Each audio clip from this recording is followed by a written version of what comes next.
Again, so it's my pleasure to introduce Aaron Naber from MIT, who's going to talk about the geometry of Ricci Curvature. Okay. So for starters, thank you very much for bringing me out here. I'd also like to preface this by saying this is my first computer talk. I'm morally opposed to them in general. I'm doing this because of Colloquium. Thank you.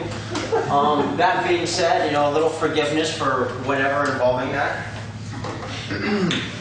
So, why are you doing it? What's that? Never mind. Because I'm going to say a lot of non-technical stuff, and it's just easier than writing it all. Okay. I mean, get more in, but maybe that's not a good thing. Yeah, that's the problem with these companies. Yeah, maybe. Okay, so basically I'm going to do some background, and then we're going to cover various topics, and I may actually skip some of these depending on how time is. We'll talk about some new results involving lower Ricci curvature, what's been happening in the last few years. Same deal with bounded Ricci curvature if there's some time. We'll talk in the opposite direction about not just how nice things might look, but how bad things might not look. And then at the end, I'm going to mention a little bit about the fact that, some of the ideas that are going to pop up here actually apply to a lot of areas. They're actually very general, even though they sound like they're applying to Einstein manifolds. They really aren't. Background. Okay. We're talking about a manifold. Okay, so this is just MGP. G is a Riemannian metric, P is a point in there throughout this whole pot. N is the dimension of the thing. Always. I'm always fixing a dimension. Unless I say otherwise. Rm is supposed to be the full curvature tensor. Like, roughly speaking, if you don't know what this is, what this means is that if you're on Euclidean space, if you look at second derivatives, say of vector fields if you want, it doesn't really matter, then they commute. You can take one derivative then another, or you can switch the direction, it doesn't matter. But on a manifold, this is false. Curvature measures how much is false, right? So it somehow measures geometry. It turns out to be in a really good sense. And the Ricci curvature is the trace of this. Okay, so it measures on average how much how much you can't really commute second derivatives. Ricci curvature pops up in lots of situations, so we actually care about this quantity, although it looks a little funny. And finally, if you pick a point in your manifold in some radius, B sub r of x is just the ball of radius r around that point. Fairly intuitive, right? And the volume is just volume of the thing. Okay. So, the first thing I'm going to say is that it's oftentimes convenient. If you pick a manifold, you have some sort of geometric structure, I don't care what that is, and if you want to study what that structure says about the space, it turns out to be more useful often to study limits of these things, so sequences of such things. Because the sequence of such things can look much worse in a sense. So instead of picking one guy with this geometrical object, you pick an infinite sequence, and you ask it to limit to something. And usually this limiting, strictly speaking, I always talk about Gromov-Hausdorff limits, but if you don't know what this is, that doesn't matter. It's just some way of taking a sequence of metric spaces and getting a new metric space out of it. And then oftentimes you want to study that limit metric space and how bad that can be, because that's somehow supposed to be the epitome of how bad your structure can look on your original guides.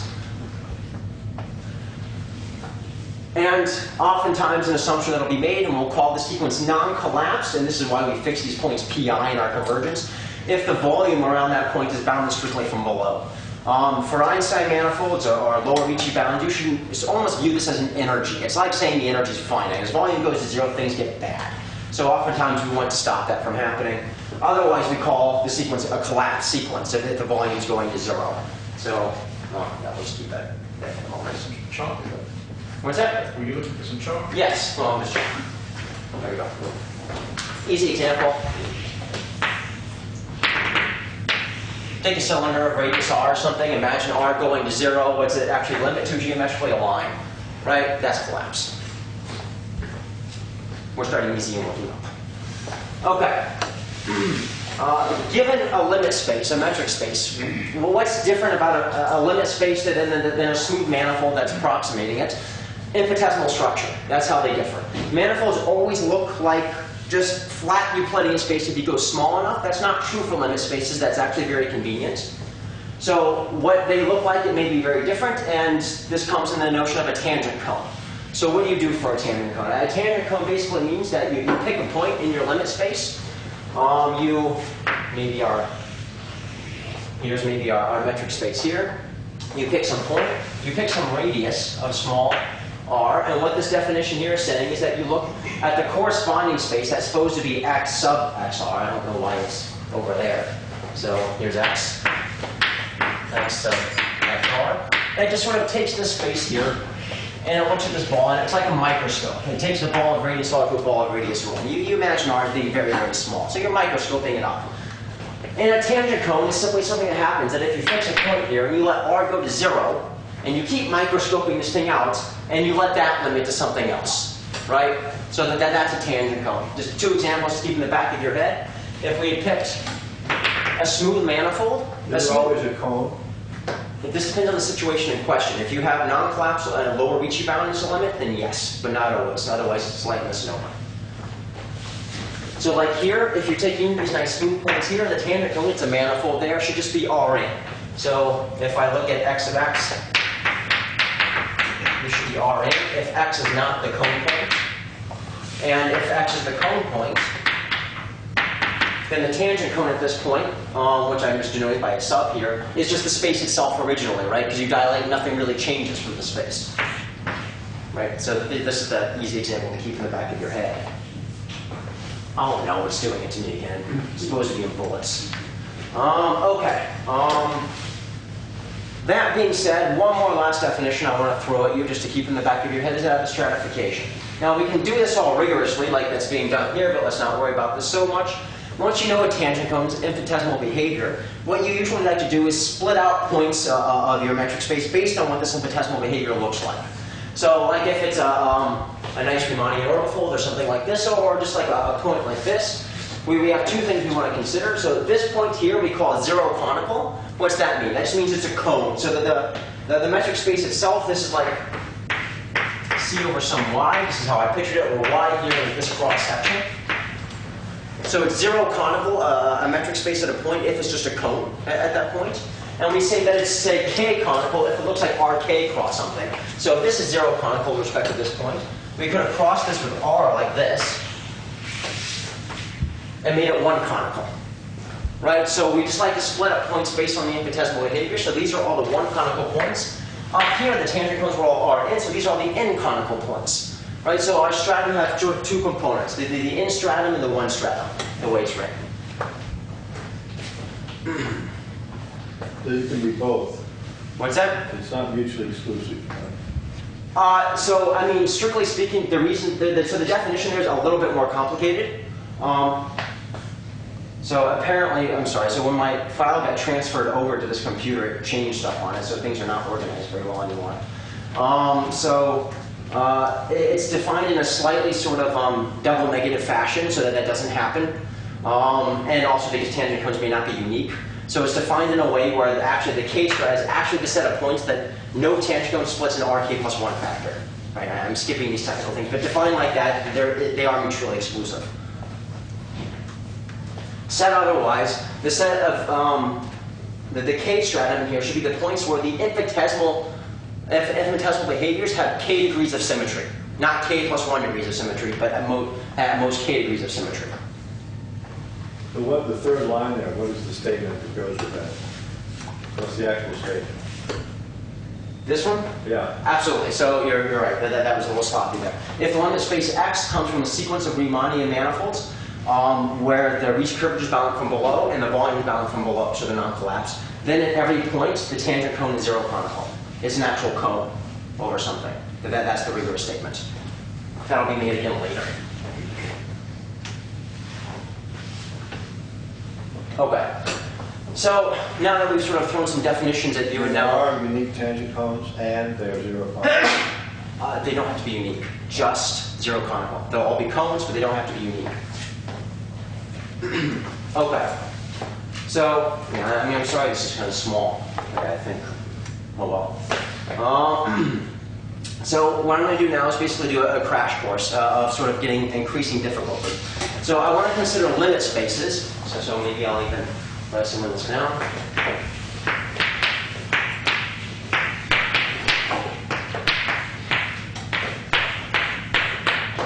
And I want to ask the following. We're going to assume more and more restrictive conditions on what these things satisfy here, and ask what do we know about this if we know something about these guys here. The very first result in this direction was done probably in the early 70s. This was done by a cheater. And this is, so from a geometric point of view, you assume as much as humanly possible. That is, you assume that the sectional curvatures of these things are all bounded. and you assume there's a lower volume bound, so it's not collapsed. I mean, to a geometer, you can't assume more. And if that happens, this limit is actually a Riemannian manifold. So the point is nothing changes. You can't leave the space of Riemannian manifolds in this context. It's a very clean situation. 1965. 1965. His thesis. Yes. Yeah, definitely. Okay, if you up the situation a little bit, where now you still assume sectional bounds, right? So this is like everything curvature-wise, but you let volume go to 0. Things become harder. This was done by Fukaya. Again, I don't know the exact year, but I'd say early 90s, something like that. This required very new ideas, and what he proved there is the following. In this case, so this thing should be like something lower dimensional. You're picturing like this situation here. It may not be a Riemannian manifold, but it's a stratified Riemannian manifold. So basically, I mean, once you split it up based on the stratum we did before, each strata is itself a Riemannian manifold, and they connect together nicely. That's essentially the theorem. And the cones move around in bundles over these strata. Yeah, if you like. I mean, it's even cleaner than that. They're actually quotient spaces. There's a smooth Riemannian manifold that it's a quotient of. So it's a very clean picture. And you can up this a little bit if you want to study the Riemannian orbifold points. So from a geometric point of view, we like to do this because this is where you can do the most analysis. Curvature doesn't blow up at these points. And you can say that away from a set of dimensions, say n-5, that's the dimension of these things, this is always a Riemannian orbifold. In particular, the main reason we're going to use this later on is that if this is a sequence of 4 manifolds with boundless sectional curvature, this is always a Riemannian orbifold. You can't be worse than orbifold and then the limits. Okay. Next scenario. Now, we've talked about non-collapsing boundless sectional curvature. That's perfect. What happens if you drop the upper bound on the sectional curvature? Lower bounds are best. So what if you have a lower bound on the sectional curvature here and it's non-collapsed? Well, if you had the upper bound, this was a Riemannian manifold, which is the lower bound, you lose this. But it is homeomorphic to a Riemannian manifold. Topologically, it doesn't degenerate too bad. Even in elliptic sense, it doesn't degenerate too bad. But you lose a Riemannian structure. That was a theorem by essentially Rove and Peterson, but it also follows from work of Perlman, where he proved something much, much more general in this context. But the sharp points are still manifolds somehow. And the curvature is very positive. Yeah. You get sharp points, but they're still exactly right. You get manifold something like this, but it's still a manifold, right? So this is like this is still like a homeomorphic to a smooth manifold. This picture here, right? But it isn't a Riemannian manifold. That's exactly what can happen. And finally, where are we reading now? at the very bottom. And finally, if you have a lower sectional bound and the volume goes to 0, then what Perlman proved is this is very analogous. Like with the bound sectional is that this guy here, it may not be a Riemannian stratified space like it was when you had the upper bound, but it is homeomorphic to 1, just like it was before. This is a very, very hard theorem. And What's the year on this one? What's that? The very last one, yes. No, what's the year on this one? Perlman. I mean, he never officially published the silly thing, so it's hard to actually When do did that. he know it? I don't know exactly. I'd say in the 90s, late 80s, early 90s, in that vague time frame. That was a handwritten manuscript. He was here, right? Early 90s. Wasn't he here in those years? Yes, 94. 92 or 93. Stony was here. Yeah. And something that was extended on this by Fukaya and Yamaguchi was to say that the isometry group of such a space, such a limit space under lower sectional curvature is a Lie group. This is important for fundamental group reasons. You can prove stuff about the fundamental group right away if you know this. Well, not right away, it takes work, but that's what he did. Okay, that's background, okay? So now that's background up to Ricci curvature. So now we're entering sort of a worse world. We're entering the world of Ricci curvature. So what was known? In terms of the first structure theorems, this goes to Cheeger and Colling in the mid-90s. So essentially, what they proved first is that if the limit's non-collapse, so that is these things now, and this is essentially the assumption we'll keep the rest of the time. So I'll just write it in nice big, so we can all refer to it.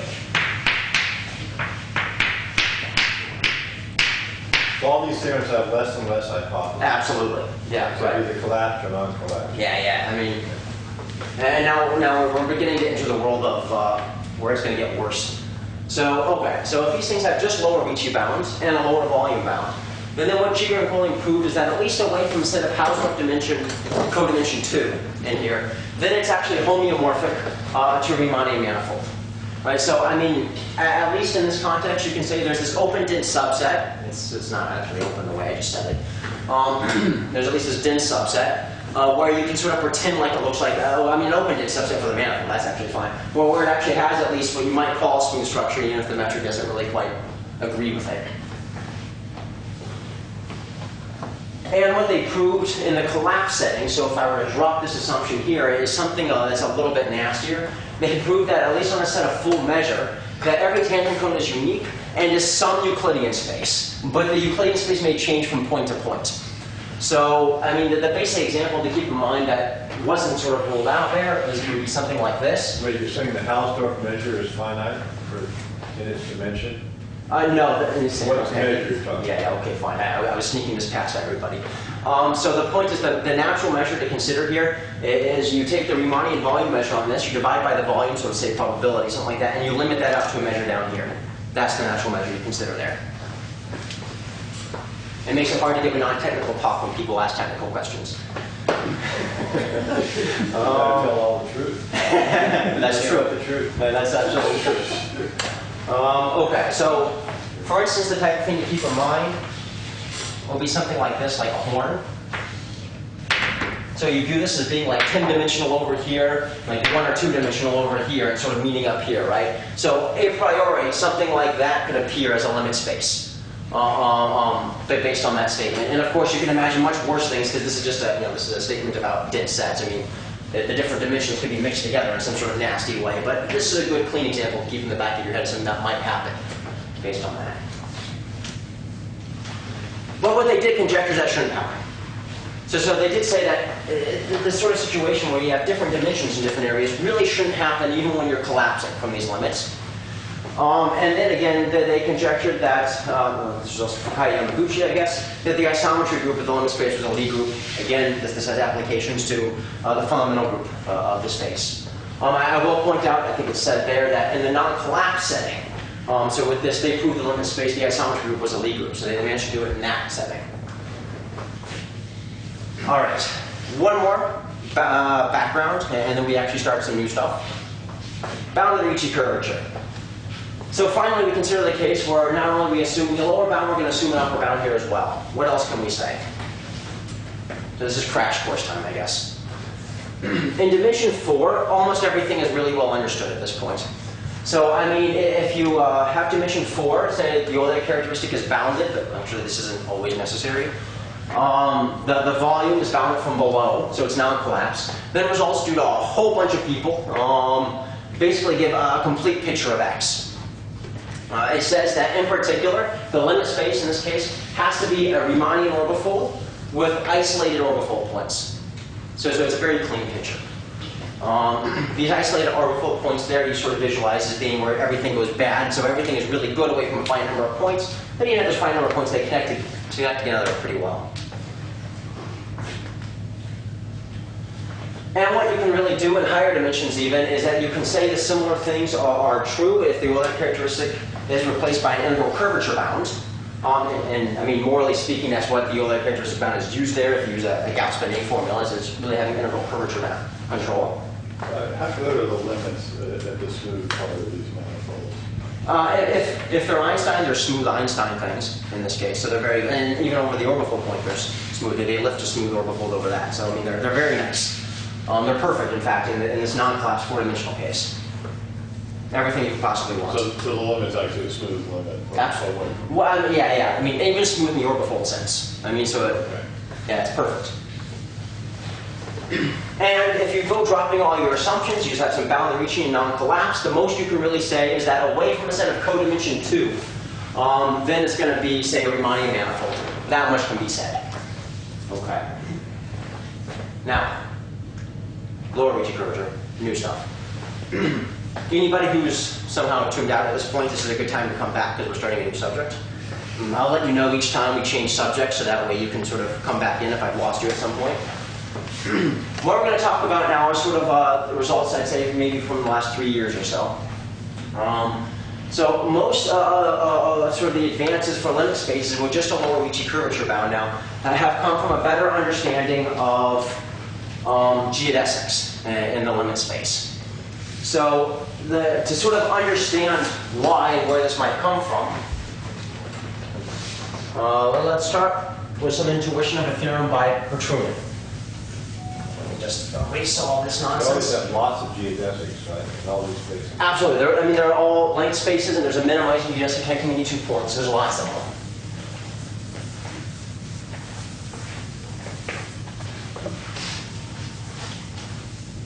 Okay. So there's a lovely theorem by Petrunian. So what's this theorem say? So let's say we have some limit space X. I'm sort of modeling like this. Let's say we have some sort of limit geodesic, or some minimizing geodesic inside of it. Minimizing is important for this. And take 2 points on the interior. Now remember, this is a limit space now. If this is a limit space, but with lower sectional bounds, so a stronger assumption than lower Ricci. So we assume lower sectional. In fact, all you have to be is Alexandrov for all this to hold, but let's not worry about that.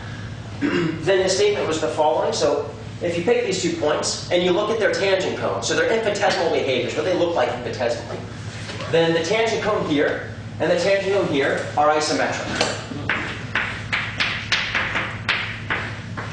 Tangent cones cannot change. Infinitesimal behavior of your spaces cannot change along minimizing geodesics. That's the statement.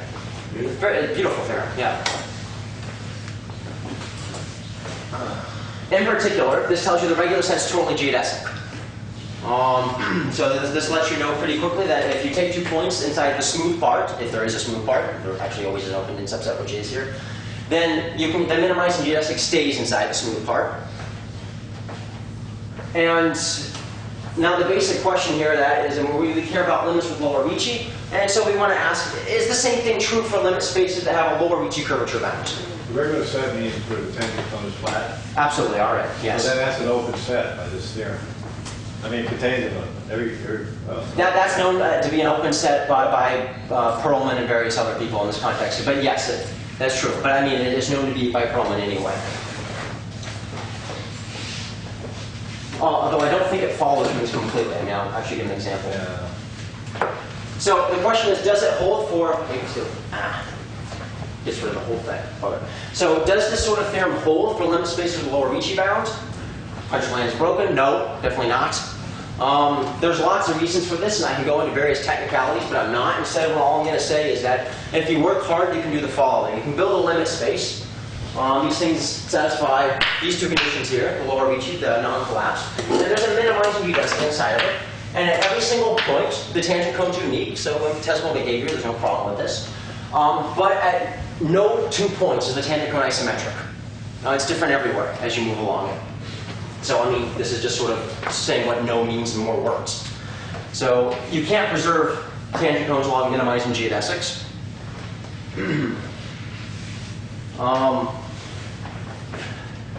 That's what I just said. Okay.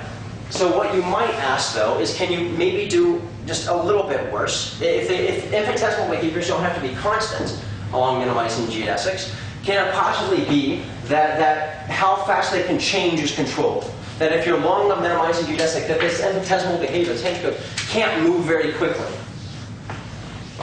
The answer to that is yes, actually. You can actually control the rate of change of tangent cones along this thing. So they can change, but they can't change too fast. Are they homomorphic?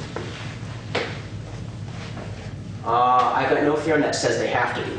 I doubt it. I don't think so. I mean, I'll mention something at the end why, but...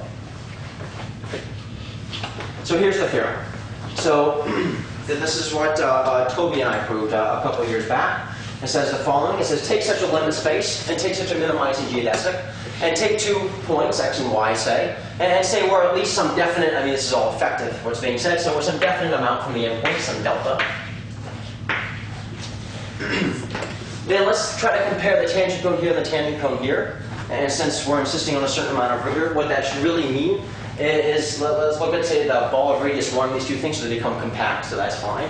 Then if you look at how close, if you measure the Gromov-Hausdorff distance between the tangent cone here and the tangent cone here, then it's bounded above by a constant times the distance between x and x minus x to y to the alpha. That is, it has to change at a continuous rate. It changes at most a Holder rate. So how close these things are go to 0 at a Holder rate as x and y approach each other. So tangent cones can change, but they have to change continuously. And in fact, at a Holder rate, some alpha. Which always depends on n. Alpha only depends on n. And in fact, let's do it again. It is essentially 1/2. I can tell you in various technical reasons what that means, but let's just leave it at that. It's essentially a half. And more than that, this 1/2 is sharp. So what that means is as soon as it's changing at a Holder rate, it's natural as well as it changes at the Lipschitz rate. I mean, it's doing me better. These examples I mentioned at the beginning where these things can change at every point, you can actually sort of, if you work at it a little bit, for every epsilon, you can make sure that they change at a rate that's 1/2 plus epsilon Holder. So the 1/2 is completely sharp. So they change at, this 1/2 rate is as most as you can expect.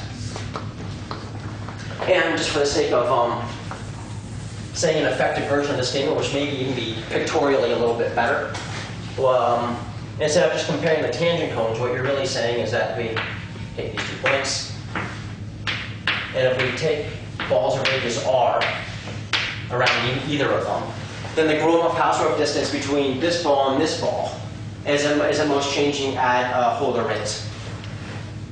So that is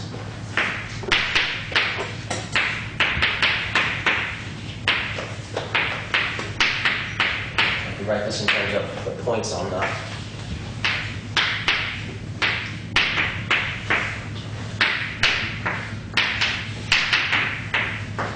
this R inverse is just because since these are balls of radius r, I mean, you should compare them in unit scale. That's a much stronger statement. What's that? That's a much stronger statement. Yes, it is. And really, that statement here is what actually proved that. I mean, this is what we actually proved.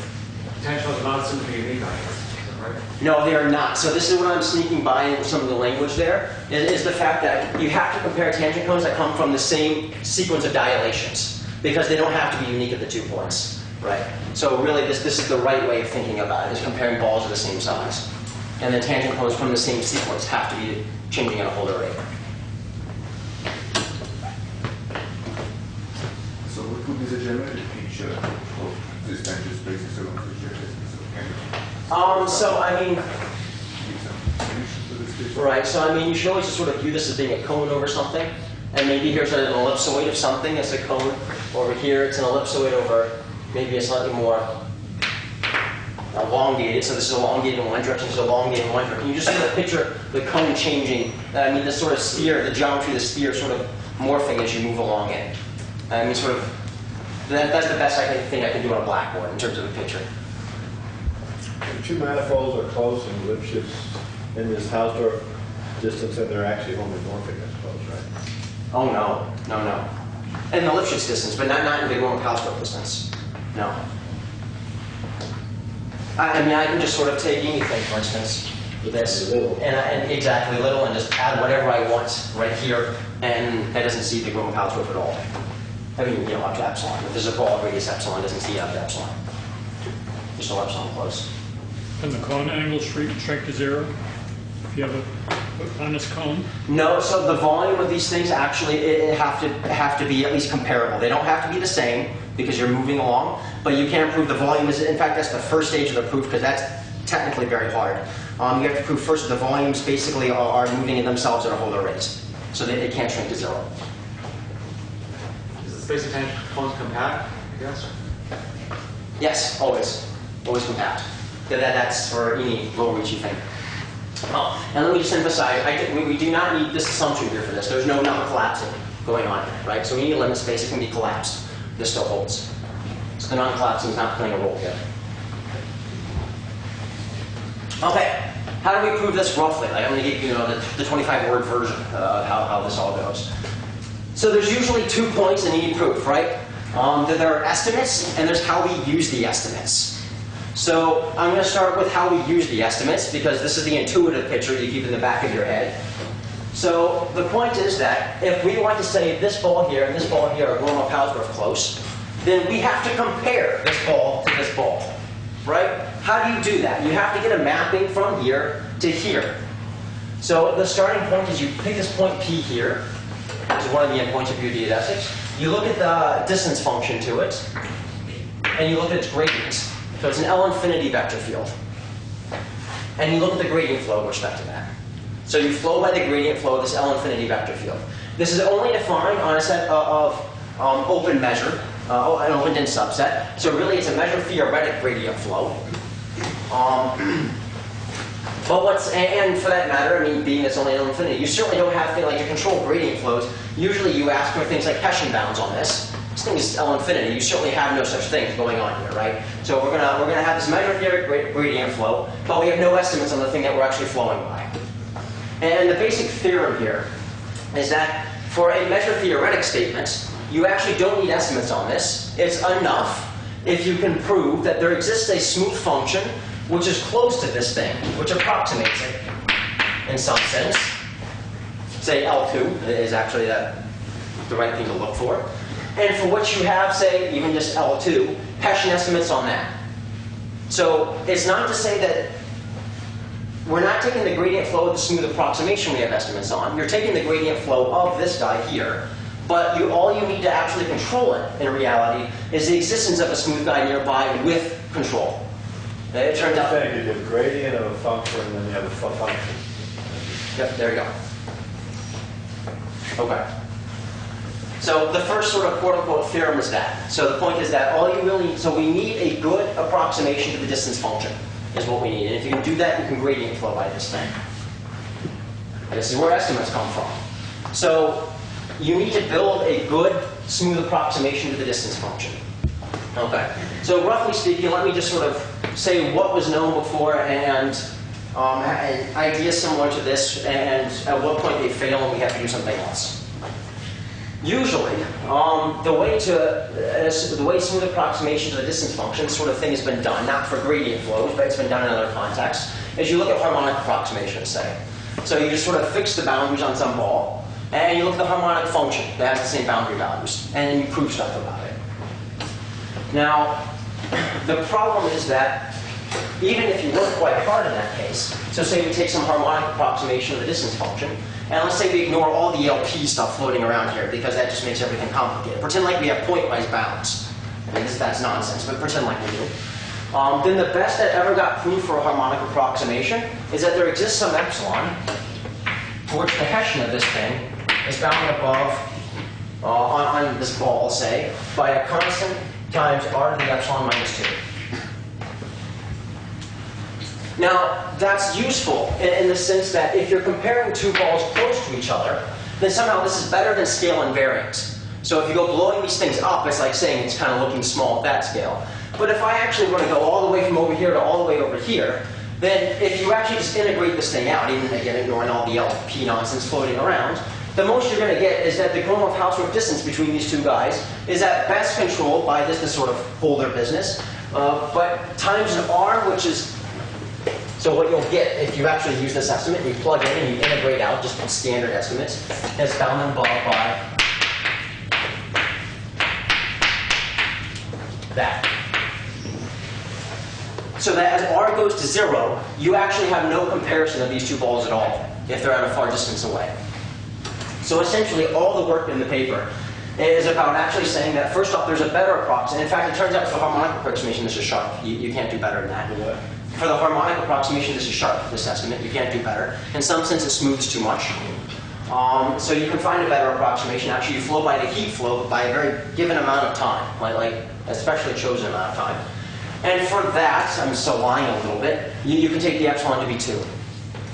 And I mean, this requires very different techniques, actually, but nonetheless, let's just say we can do it. And then once you can do it, that gets rid of this R factor here. And then that's exactly what we want to prove. You flow for a short amount of time depending on r or something? Say this again? You flow for a short amount of time? Yeah, like r squared, like the scale invariance amount. Absolutely. Where are you doing all this flowing? Is this back in the approximating sequence? Yeah, sure, why not? I mean, because all this can really be done over the smooth manifold limited out. It doesn't really matter. So yeah, we flow over there. And if you want, pick some large ball containing this with boundary condition 0 or something like that. Since you're flowing by r squared, that doesn't affect anything from the flow. The estimates, I mean. So usually boundary conditions, but that's all relevant. Okay, so there you go. That's our, in 30 words or less, what's going on. So, all that being said, so what?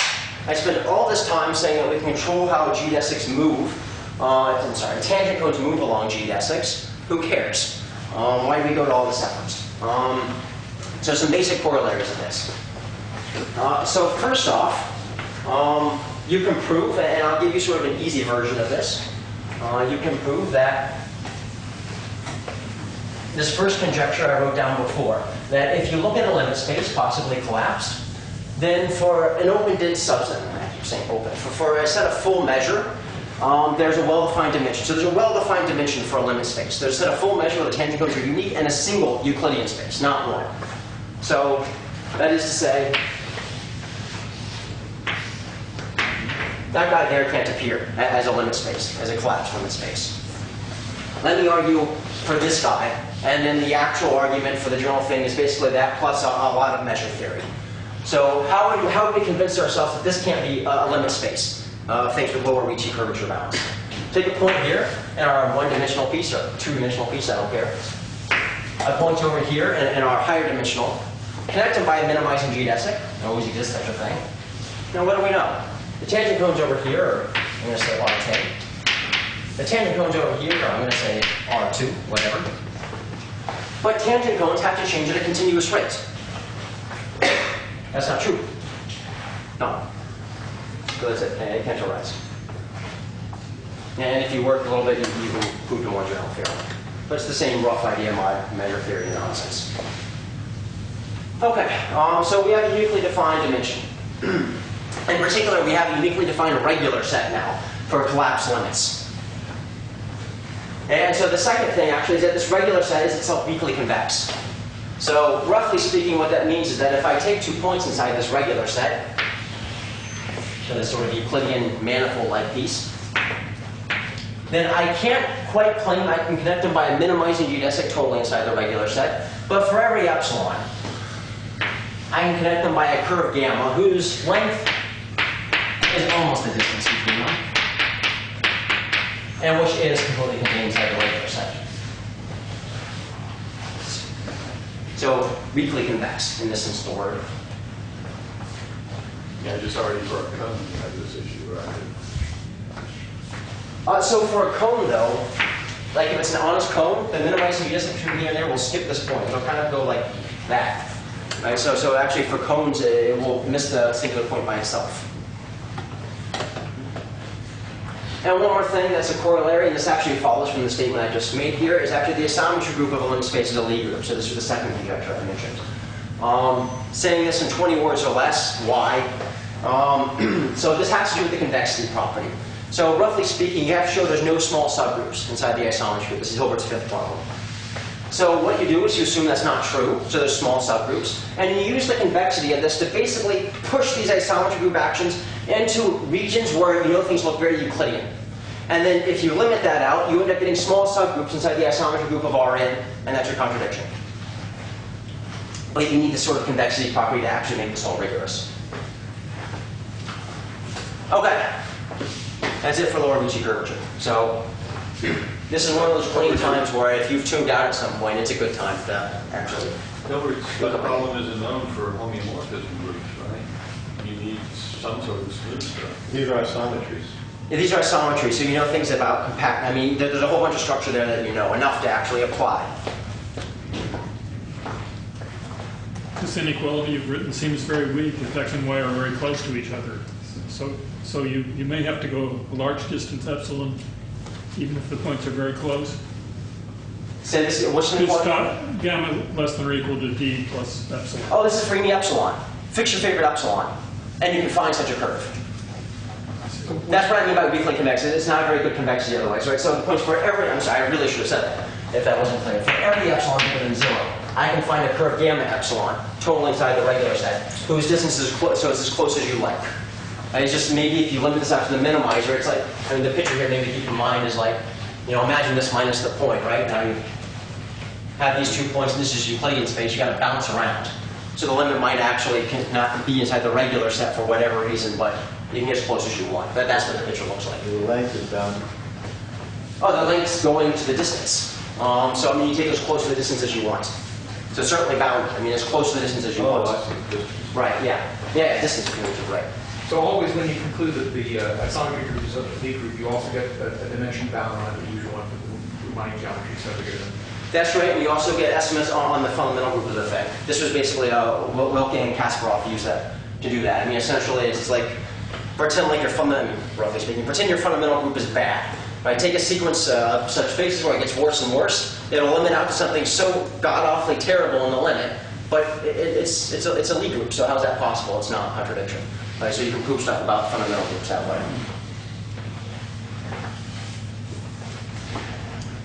But how do you go between that and the isometry group? By going to universal cover? No, by just exactly, by going to universal cover, right? Exactly. It's sort of having some isometries that are near the identity, though. Right, exactly, right. I was being very vague about what they actually prove. I mean, they prove it's nilpotent or something, and roughly speaking, an argument to Fukaya should tell you how to go about this. Okay, bounded Ricci curvature. So now we're going into the same sort of deal, but now for the next part of the talk, I'm adding on this, and now for bounded Ricci curvature. The first thing I'm going to do is just simply say, okay, well, what's all this geodesic nonsense tell us about limits with bounded Ricci curvature? Well, what are our corollaries there? So to get a nice corollary, what we're going to assume about the limit space is that it's got bounded Ricci curvature and it's non-collapse. So in this case, what you can now prove is that, just by applying the same theorem, that the regular set is no longer weakly convex, it's totally convex. So if you take any 2 points, so the regular set is a completely nice thing now. It's a smooth open manifold now. Well, C1 alpha, depending on, if it's just a bound on the Ricci. So the statement is if you take 2 points inside of it, then any minimizing geodesic connecting them is completely contained inside the regular set. So the regular set doesn't see the singular set from this point of view. How do you prove that, by the way? So the regular set is known to be open. This says that along the geodesic, it's closed. Done. So I mean, the set of points where this is inside the regular set is open and closed, so that's it, you're finished. So where does the upper bound of Ricci curvature appear? Open. Knowing that the regular set is open. Right? This is not known in general. Isn't your picture a counterexample? You took 2 points very near the boundary. Then Yeah. the geodesic between them would touch the boundary. This? Well, that's right here. Oh, I meant this to be some open set. This is, I mean, you're supposed to be away from boundaries. Right? I just wanted to say, this is part of X. There's no real boundary here. The boundary's line. Well, take that picture anyway. Apply your theorem. So the theorems only work for things that are locally complete. So it would work like away from the boundary, right? I mean, it doesn't actually work when you push up to honest boundaries. You put the boundary on, it's still a metric space. Sure, but it's not a limit of things which are locally complete Oh. guys with. So I mean, yeah. So Limit of good manifolds. right. Otherwise, you could take anything you want, sort of, Right. make it really bad, somewhere, throw it out, and take a limit, right? And you can get all kinds of nonsense that way. Okay, so the regular set is totally geodesic. And there's actually an effective version of this that basically says that, I mean, so now my pictures are starting to become a little bit on the dense side. So let's get rid of them. And it says that maybe you have a minimizing geodesic. Maybe only 1 point is in the regular set, but the other one's actually in the singular set. Then everything except that point is still in the regular set. So again, here's our minimizing geodesic. Here's maybe our singular set. And here's our point that's in the regular set. Then this guy here is all in the regular set. And the curvature along it, in fact, much better, so the curvature scale along it, is blowing up at most a polynomial rate. I mean, this is roughly just like an effective version of the totally geodesic statement.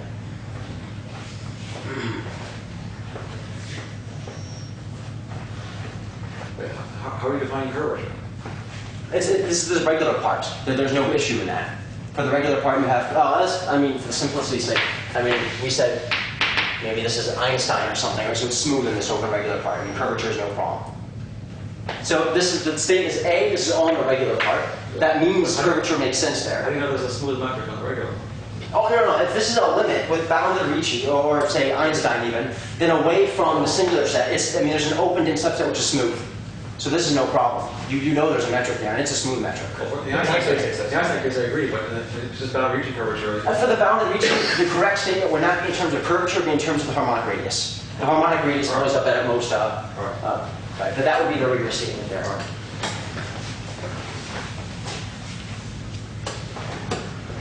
Okay. Okay, next issue. So we're going to talk about, so again, we're sort of changing gears a little bit here. So we're still talking about bounded Ricci, but we're going to talk about different ideas. So, wow, I am like a third of my way through the talk. There's no way I'm getting through all this. So, I mean, I went too fast. I gave this talk like a week ago, and I went way too fast. So I decided to slow down, apparently a little too much. That was slow. This is slowing down. This is way slowing down. You have no idea. I went through 3 times this much last time.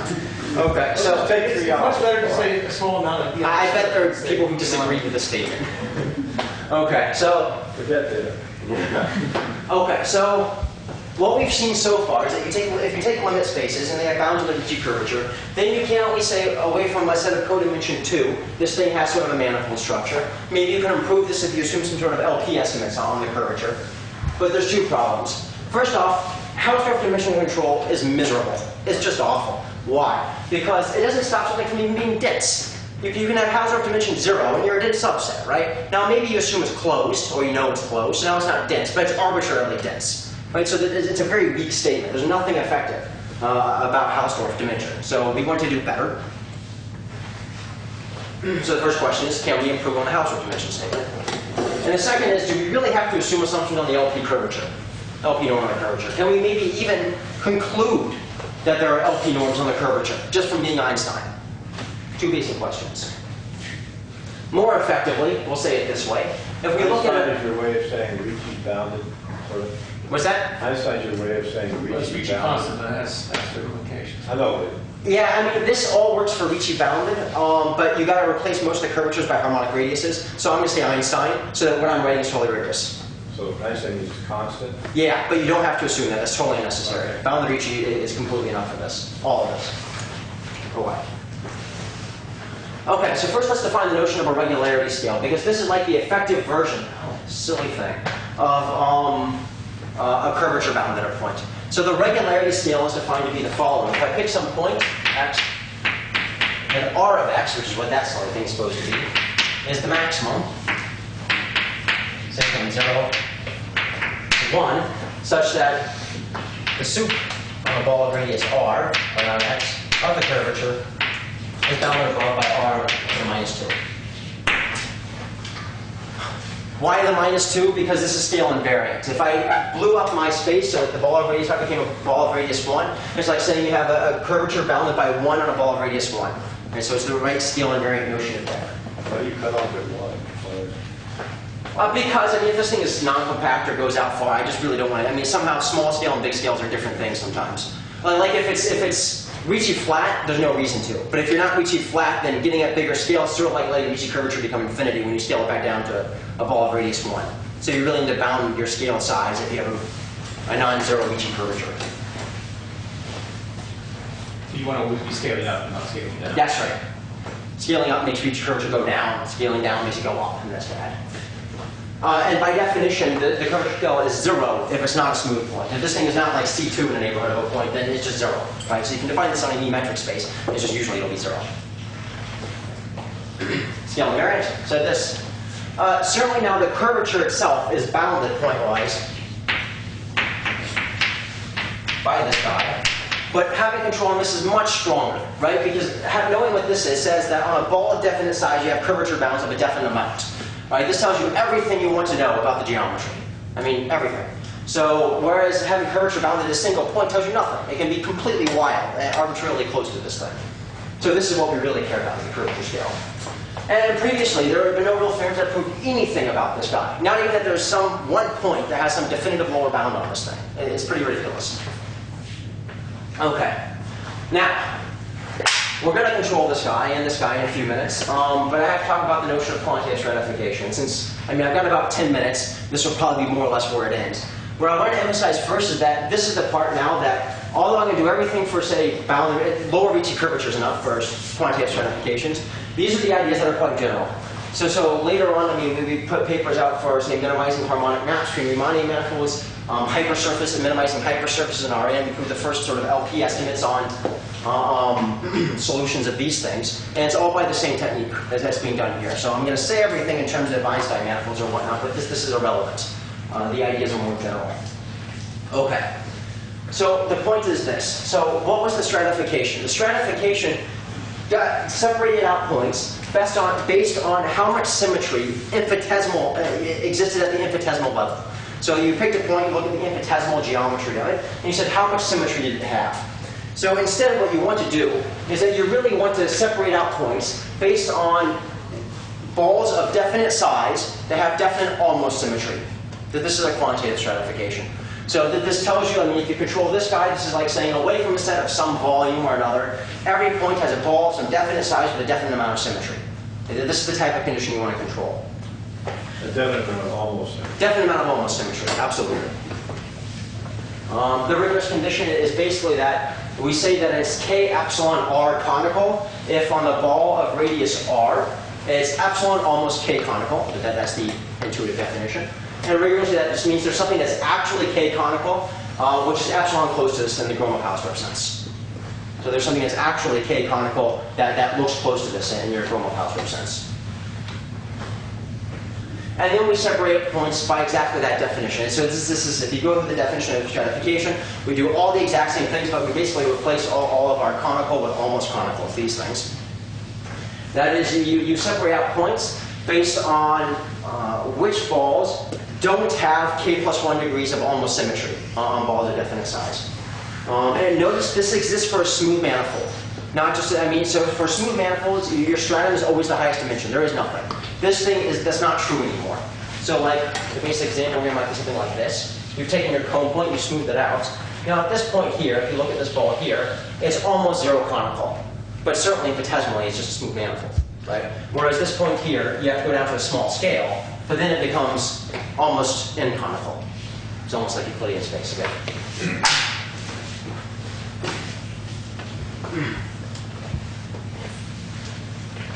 Okay. And what's actually going to be maybe a little surprising is that we have this effective notion of symmetries and stratification, but we're going to prove stronger estimates for it. Instead of just proving Hausdorff estimates, we're going to prove Minkowski estimates. What that really means is that you look at the volume of tubes around these things, and you say those are small. So morally speaking, even just for the singular set,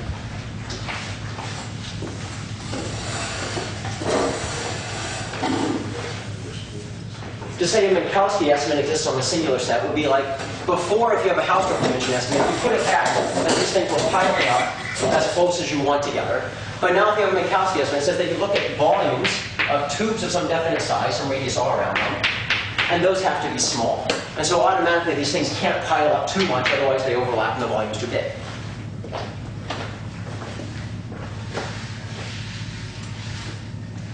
Okay. And the basic theorem, just sort of saying it in words, is that if you take a limit space with just a lower Ricci bound, but it is non-collapsed. Non-collapsing is very important for this. It's like energy. So it's like saying it has finite energy. And for every epsilon, you can prove that the volume, so you look at your, so if this were like a Riemannian stratified space, this should be like a k-dimensional manifold, right? That's how you're viewing it.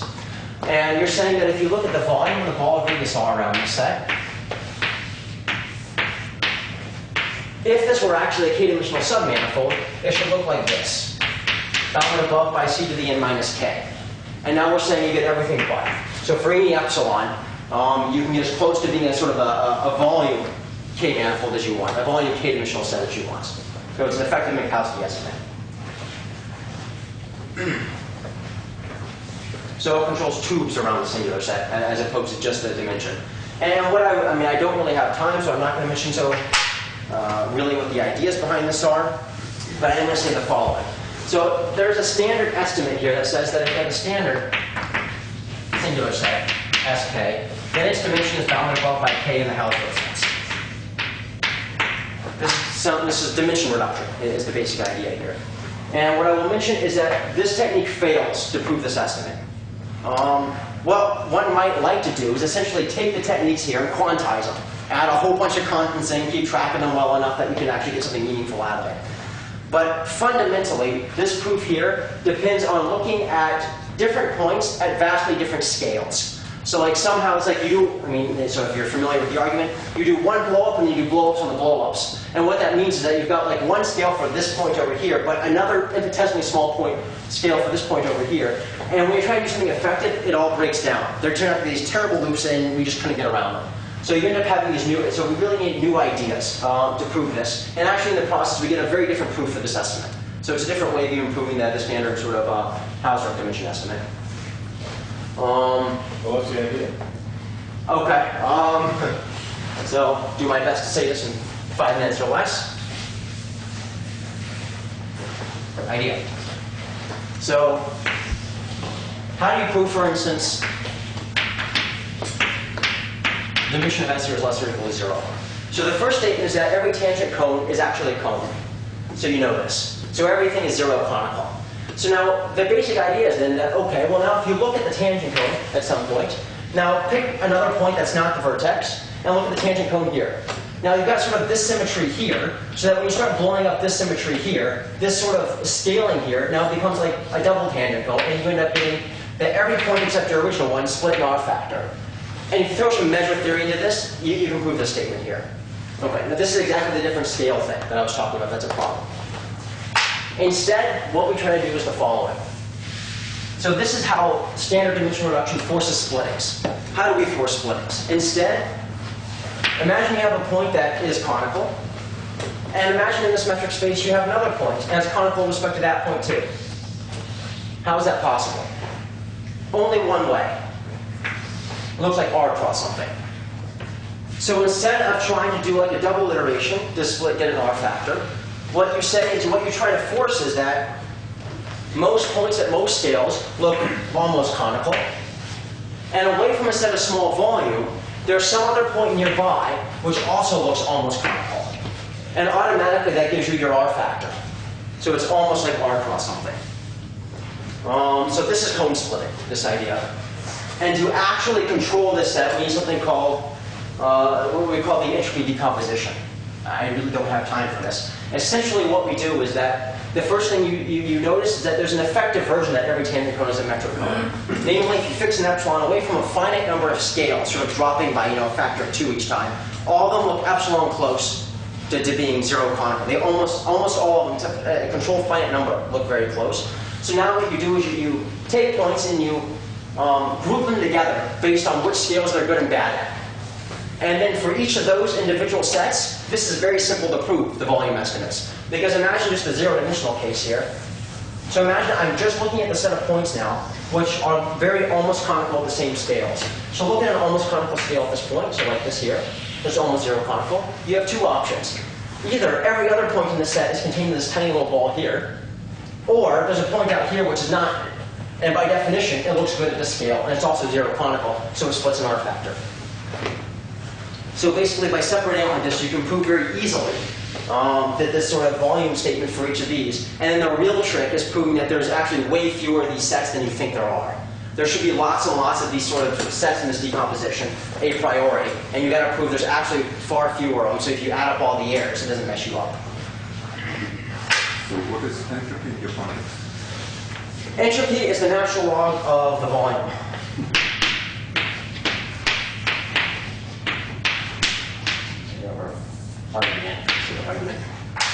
That's entropy. Yeah, that was quick, but I'm actually already out of time. All I will mention then is one more statement.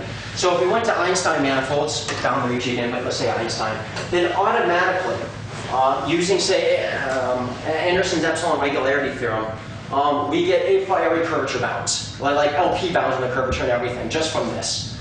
Why? Because you can use this to say the following. If you look close, the splitting in Rn, let's say Rn minus 1 factor for the sake of argument. If you're close to having n minus 1 degrees of symmetry, you can prove you're smooth. Like this actually, this follows from Anderson's theorem and some stuff from Cheever and Bowling. So there's an epsilon regularity theorem here that says that enough almost symmetry and you're smooth. But what we just said was that away from a set of controlled volume, every point on a ball of definite size has enough almost symmetry and therefore smooth. And if you add up what this all means, this automatically gives you a priori bounds on the curvature scale, on the curvature operator, and other such things. So I'm going to have to quit there because I'm done. Let's just flip through everything else.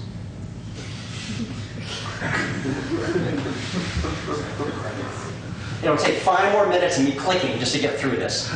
So we're going to call ourselves done. Okay, I'm done.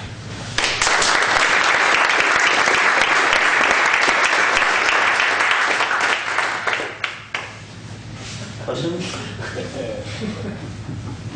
These are the credits. I'm not watching movies. I was trying to get to a theorem, but I can't even get to the theorem. Never mind. I have, Yes.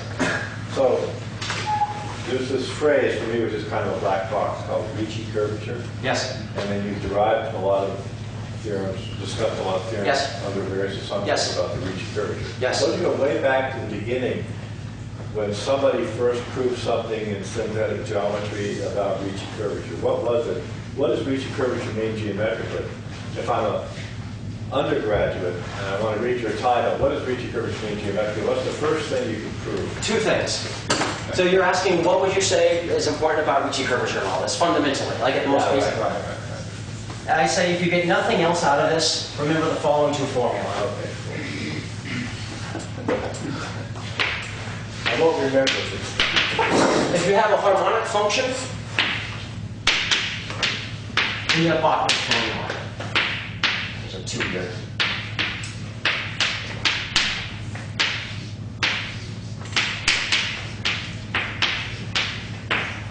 So Bachman's formula says that if you are looking at something whose Laplacian is 0, then the Laplacian of the gradient of that thing, squared maybe, is just what it is in Euclidean space plus something involving Ricci curvature.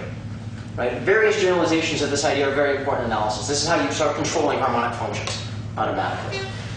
Point 2, this is Gromov. Wait, so then Yes. even though it's not too negative, is that good or bad here? It doesn't look too good. If it's bounded from below, it's good because this always has a non-negative sign. So somehow you want to control this from below. So lower bounds are Ricci curvature. Oh, I see. Get rid of this term. And then you get an inequality. So if it's non-negative Ricci curvature, this is what you have. So that's point. Non-negative Ricci curvature means. Yes, yes. I mean, sticking very simply. Right. That's the first point. And the second point would be, there are all kinds of vast generalizations in the following statement. But I'll just put it on like this. The volume of bulk radius r is bounded above by the volume of Euclidean bulk. And you can make various generalizations like this. What? Non-negative Ricci. Again, both these are non-negative Ricci the way it's being written. Okay. Right? Those are the 2 basic starting points for why Ricci curvature counts.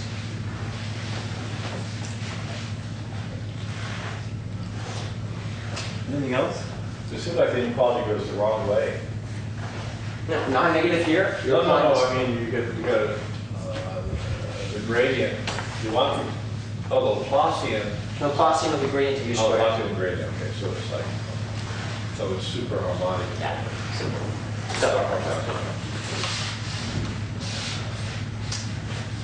Thank you. yep. Well, let's thank our speaker again.